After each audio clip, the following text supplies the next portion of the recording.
Halo, apa kabar? Saudara-saudaraku yang terkasihi di dalam nama Tuhan Yesus Kristus, Shalom.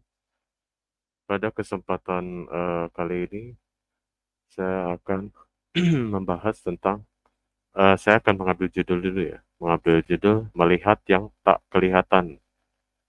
Jadi subtema pada video kali ini, Melihat yang Tak Kelihatan berkaitan dengan tentang pemahaman kekristenan ya, ataupun kajian ataupun pendalaman, pengolahan dalam memahami suatu pengajaran di dalam kekristenan. Jadi, ketika saya mengambil subtema ini, melihat yang tak kelihatan ini saya ambil dari eee, Perjanjian Baru ya. Saya baca dari mulai Ibrani 11, ayat 23 sampai 28 ya.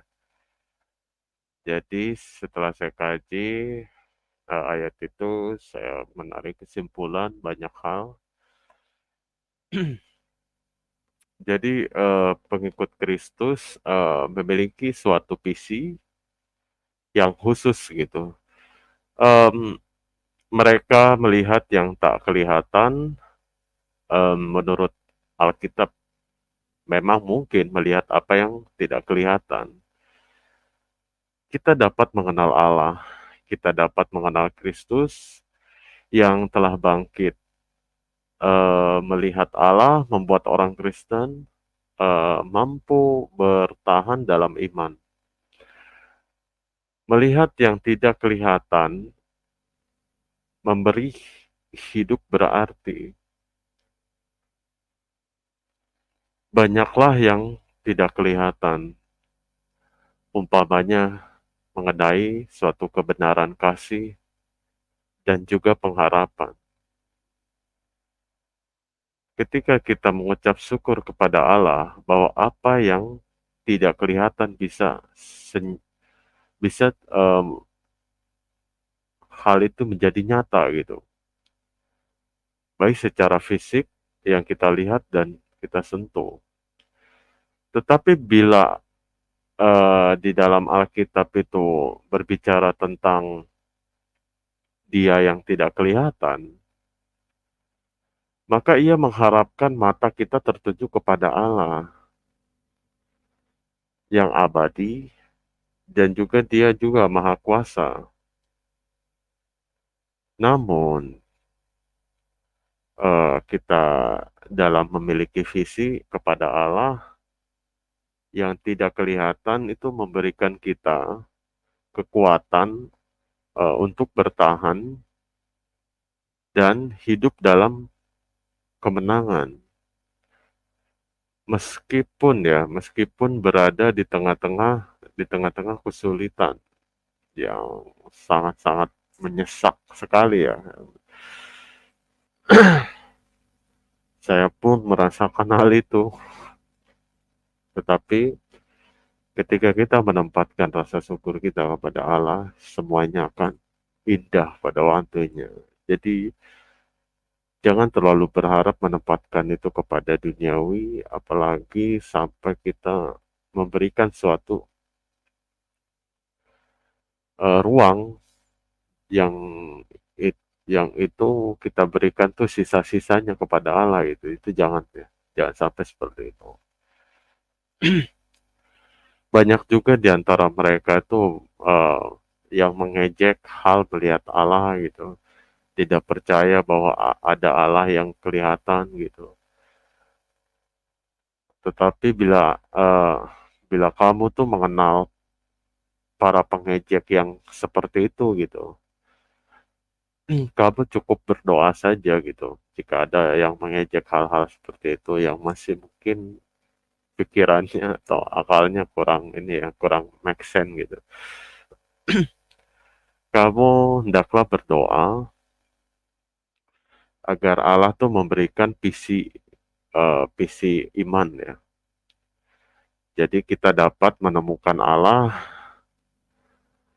eee,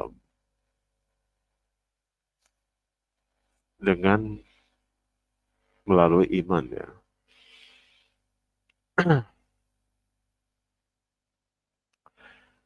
Kita bisa melihat Allah itu menyatakan dirinya dan umumnya ia melakukan melampaui firman-Nya.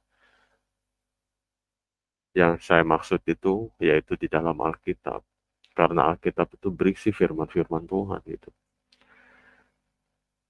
Jadi ketika melihat Allah itulah suatu visi penuh yang mempengaruhi suatu kemuliaan. Ya terdapat kemuliaan juga di situ. Dan hendaknya kamu juga jangan menolak mengenai visi itu yang berkaitan dengan iman. Karena orang buta pun seperti orang itu tuh tidak mau melihat itu. Karena dia mungkin sengaja. Ini perumpamaan ya. Karena di dalam Alkitab dijelaskan juga orang buta menuntun orang buta maka akan jatuh ke lubang yang sama berbarengan. Jadi untuk perefleksian kali ini mengenai panggilan Tuhan kepada kita ialah untuk bertahan di dalam iman dan pelayanan kita sebagai orang percaya. Tiada orang yang dikecualikan satupun. Kemampuan melihat Allah memberi kita kekuatan untuk bertahan dalam segala keadaan. Jadi ketika kita melihat Allah itu kita melihat dengan iman. Bagaimana kita menaruh pengharapan kita menempatkan seluruh hidup kita kepada Allah itu. Sama dengan melihat Allah dengan iman. Karena musuh iman itu ialah penolakan terhadap yang tidak kelihatan. Karena sudah disebutkan bahwa Allah itu juga roh. Dalam hal ini kaitannya dengan Allah itu sendiri. Jadi selalu ingat pesan yang dikatakan oleh Tuhan Yesus, berbahagialah orang yang tidak melihat namun dia percaya. Jadi kalian pegang sampai sampai selesai di dalam dunia dan kalian bertahan di dalam suatu kesesakan yang mungkin oleh sebab kalian hidup di dalam kebenaran banyak sekali pencobaan-pencobaan itu datang sehingga membuat kalian merasa kesulitan dan memiliki suatu keadaan yang sangat-sangat sesak sekali sehingga kalian mengalami suatu kesesakan, penderitaan. Karena itulah, karena supaya kalian tuh dipisahkan dari gambaran duniawi itu. Kalian tuh sebagai orang percaya yang imannya ditempatkan kepada Tuhan Yesus. Itu gambarannya gambaran Allah. Makanya di dalam kitab Kejadian, baiknya kita menciptakan manusia serupa dan segambar dengan Allah. Seperti itu. Jadi Allah itu menganggap kita, Tuhan Allah itu menganggap kita itu seperti anak ya. Seperti anak. Jadi bagaimana dengan orang yang bebal, keras hati? Ya mereka bahkan di dalam penjelasan di dalam Alkitab tuh orang-orang semacam itu tuh orang-orang yang dilahirkan oleh gambaran dunia, bukan gambaran Allah sebenarnya. Karena itu juga mereka yang ditentukan untuk binasa juga sih sebenarnya. Jadi itu. Jadi jangan menempatkan sesuatu apalagi sampai habis-habisan gitu ke dalam dunia ini yang sifatnya sementara gitu ya. 100 tahun, umur 100 tahun juga nggak nyampe gitu, itu kan konyol. Tetapi kalau kita menempatkan seluruh hidup kita kepada Tuhan Allah, di dalam Kristus Yesus, maka kita akan mendapatkan kekekalan itu bersama dengan Dia, bersekutu dengan Dia, dan diam di dalam Dia, yaitu Tuhan Allah yang Maha Kudus dan Suci, Maha Kuasa, memiliki suatu kedaulatan. Mungkin itu saja yang bisa saya sampaikan di video kali ini. Pemahaman seperti ini saya maksudkan untuk men-sharing aja, bukan bermaksud saya untuk menggurui ataupun memberikan suatu hal-hal yang bisa dibilang tuh show off atau apalah gitu. Saya nggak seperti itu orangnya. Karena saya berkewajiban sebagai jemaat biasa, saya harus men-sharing-kan ini, apa yang saya kaji, apa yang saya pahami di dalam firman Tuhan, ya saya harus berbagi kepada saudara seiman maupun orang yang ingin mendengarkan firman Tuhan. Saya tidak membatasi kepada siapapun, silahkan aja. Di luar orang Kristen pun boleh untuk mendengar. Karena firman Tuhan itu untuk seluruh manusia. Ya kecuali kalau orang itu tidak mau, ya sama saja dia seperti hewan, seperti binatang. Yang dia tidak sadar dari mana dia diciptakan, tetapi manusia mampu untuk mengolah dan menguji hal itu sehingga menarik kesimpulan dan menemukan jawabannya, yaitu di dalam Kristus Yesus. Mungkin itu saja yang bisa saya sampaikan, kurang lebihnya saya mohon maaf. Saya hanya men-share saja, berbagi suatu pemahaman supaya kalian tuh terbuka wawasannya, open mind, pikirannya bertumbuh secara iman, hati kalian lebih terbuka lagi, lebih mengasihi lagi, dan jangan pernah memelihara suatu kebencian, suatu kekonyolan gitu. Baik itu sekarang tuh di ruang-ruang lingkup, ya di wadah-wadah yang berbau entertain, banyak orang tuh memanfaatkan wadah-wadah tersebut tuh secara tidak baik ataupun tidak beres. Jadi kalau kalian punya otak, punya akal, ya berpikirlah. Karena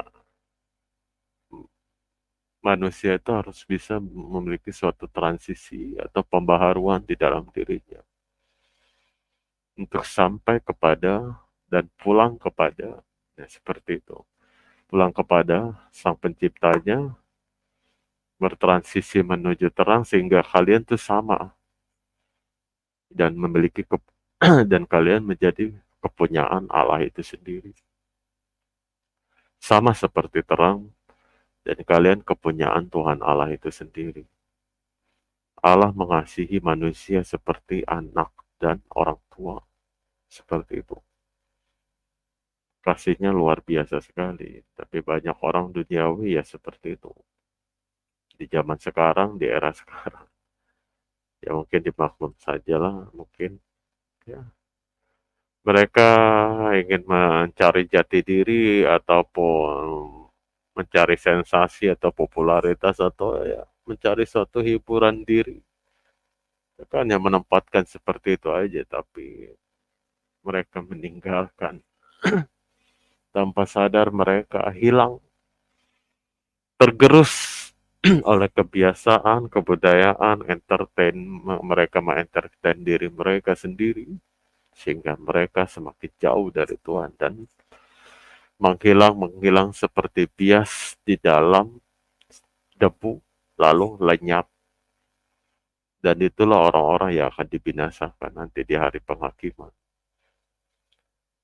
Sebagai orang berdosa, kita harus sadar satu hal, bahwa Tuhan, jika kita percaya bahwa Tuhan Allah itu pengampun, berpikirlah dan sadarlah untuk kita belajar untuk merubah pribadi yang jahat menjadi baik. Banyak orang tuh berpikir bahwa,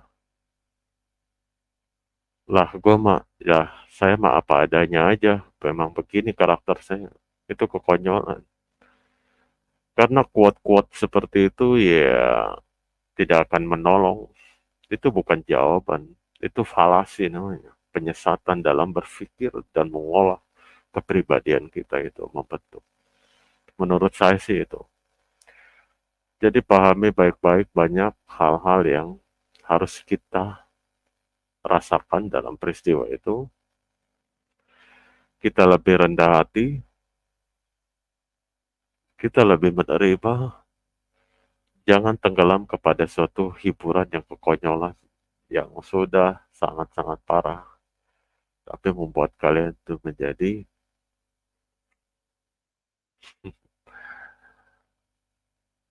sebaiknya kalian berpikir saja sebagai orang percaya, kalau kalian memang bertuhan, lakukanlah bagaimana setidaknya pikiran kalian dalam mengenal Allah itu bagaimana. Kecuali orang yang mungkin sudah sesat pikir, sudah terlalu menyenangkan daging, lebih senang akan kekonyolan dan mengentertain diri mereka sampai mereka hilang seperti debu tertiup angin, menjadi bias seperti debu dan tertiup angin dan lenyap.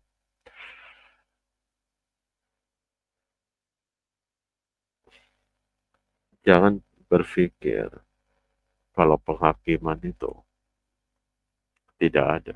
Penghakiman Tuhan tetap ada. Kita bisa melihat seseorang itu dari buahnya,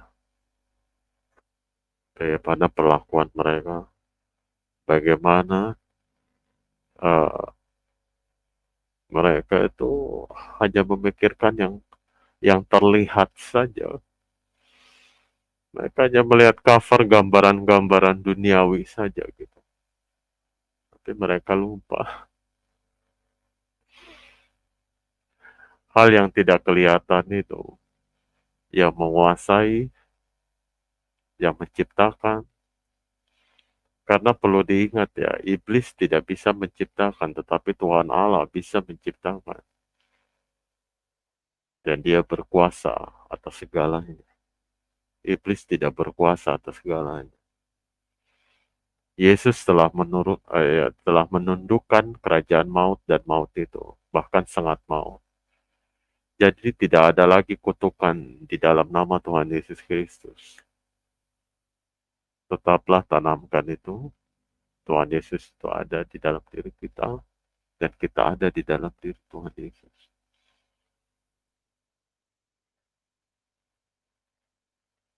Maka spirit dan soul kita akan nyatu bersama dengan dia. Oke, semoga kalian paham dan mengerti tentang apa yang saya sampaikan. Semoga kalian menjadi pribadi yang lebih baik lagi dan hidup berkenan di hadapan Tuhan. Dan jangan pernah lupakan firman Tuhan. Tetaplah firman Tuhan itu berakar di dalam diri kita. Dia bertumbuh dan berbuah. Dan itulah yang akan dipersembahkan kepada. Oke, cukup sekian dan terima kasih. Sampai ketemu di next video selanjutnya. Tuhan Yesus memberkati. God bless you.